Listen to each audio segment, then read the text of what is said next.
Hello friends, today we have a course called Consumer Behavior. So basically we'll talk a little bit about consumer behavior and we'll simply try to understand what's the definition of consumer behavior, what constitutes consumer behavior itself. So before I begin, I must tell you a few things. That is, consumer behavior is a domain which actually derives from various other domains itself. So it takes a color from economics, it takes color from psychology, it takes color from sociology, it takes color from anthropology. So all such things, if you take lot many things from these papers, so we actually make it a consumer behavior itself. So what we are going to study in today's lecture, feel first please to understand, is the consumer behavior related with marketing or marketing related with consumer behavior? So here we have two circles. You can see at times we do conceptualize consumer behavior being part of marketing, and at times we also do conceptualize marketing being part of consumer behavior itself, right? So all this philosophy of consumer behavior and the marketing are interrelated. Let me just give you one example. So the moment we are studying the consumer behavior, when the moment we are trying to understand the psyche of the consumer, how the consumer behaves in a market position, and we do use a lot of marketing techniques in order to reach to that particular consumer. We do a lot of techniques in order to understand that sort of a consumer itself in our marketing approach, the way we are approaching the consumer itself. So we can comfortably say that marketing and consumer behavior, they all are related with each other. They are not at all separate domain itself. So at times people used to call it that consumer behavior is part of marketing, or in other words, they used to say that marketing is a part of the consumer behavior itself. Obviously, it is an offshoot of the marketing itself that we know, but yes, consumer behavior also derives a lot many things from other domains, as I mentioned, from economics, from anthropology, from psychology, from sociology, all such aspects it actually carries along with it. The moment we talk about a journey of a consumer, so what's the journey of the consumer itself? So the moment somebody born in a Hindu family, the moment somebody born in a Muslim family, the moment somebody born in a Christian family, so we do notice that the way they behave in a market condition, the way their demand is going to be, is actually takes a lot of color from the family they belong to. So if you are in a Muslim family, your eating habits, your the way you wear the clothes, the way you celebrate certain the rituals or certain traditions or certain festivals are going to be different, and that again influences lot many things in terms of your consumption that you are going to make in a marketplace. The kind of schooling that we have, let's assume if you've studied in this sort of a school, maybe Africa or some remote part of the country, if you are schooled like this, or if you're a school like this, or the third one, if you can say, if you're schools like this, at times we need to figure it out as to what sort of schooling has happened, what sort of infrastructure was around in the school itself, and what sort of students were part of that school itself. That again shapes the mind of the consumer, and that actually shapes the way the consumer is going to behave in the market conditions.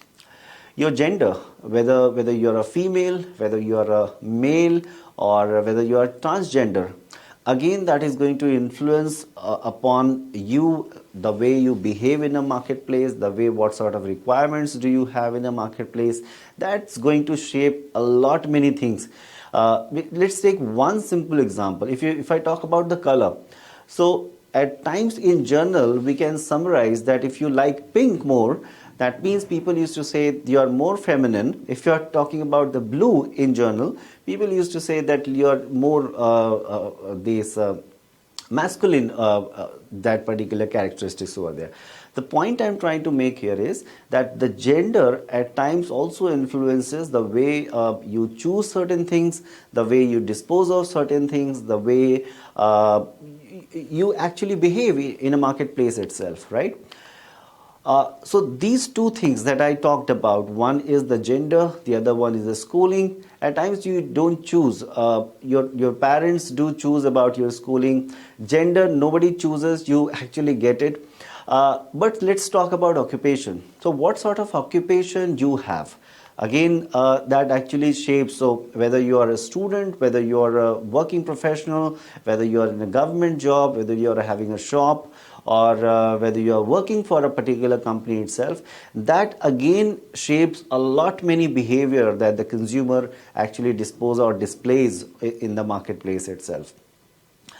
So let's see this sort of a definition, and I have highlighted few points into this particular definition itself. So one is the consumer behavior is a study of how individual customers, groups or organizations select, buy and use and dispose ideas, goods and services to satisfy their needs and wants.